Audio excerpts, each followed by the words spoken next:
പറഞ്ഞാലേ വെറും അടിമകളാണ് ഞങ്ങൾ വിചാരിച്ചത്. അത് പച്ച പാവം പെൺകുട്ടികളുണ്ടാവും ഒന്നും അറിയാതെ, അവർക്ക് അതിന് കഴിഞ്ഞേക്കും. പക്ഷെ എന്നെ പോലെ ബോൾഡായി നിൽക്കണ ഒരു പെൺകുട്ടികൾക്കും അതിന് കഴിയും. അതുപോലത്തെ കുറെ അമ്മായിമ്മമാരുണ്ട് അടിമകളായിങ്ങാണ്ട് കാണുന്ന മരിയക്കളെ. അത് പാവം പിടിച്ച പെണ്ണുങ്ങളെ എടുത്താൻ പറ്റുള്ളൂ.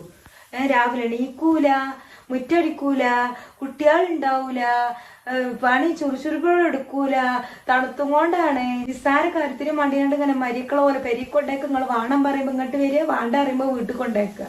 അതിനായിട്ട് കുറെ ആൺമക്കളും ഉണ്ട്. എന്നാ പിന്നെ പെണ്ണിട്ടേണ്ട ആവശ്യമില്ലല്ലോ. ആദ്യം മകനെ മനസ്സിലാക്കാൻ കഴിയണം, സ്വന്തം മക്കളെ മനസ്സിലാക്കാൻ കഴിയണം. ഓരോ സന്തോഷമാണ് ഉമ്മാർക്ക് വേണ്ടിയത്. മക്കളെ സ്നേഹിക്കുന്ന അമ്മമാരെന്താ ചെയ്യേണ്ടതെന്നറിയോ? ആദ്യം അവർക്ക് ഫ്രീഡം കൊടുക്കണം, മക്കൾക്കും മരുമക്കൾക്കും. എന്നാലുള്ളൂ നിങ്ങൾക്ക് ആ മക്കൾക്ക് നിങ്ങളോട് സ്നേഹം ഉണ്ടാകുക, ആ മരുമക്കൾക്കും നിങ്ങളോട് സ്നേഹം ഉണ്ടാകുക.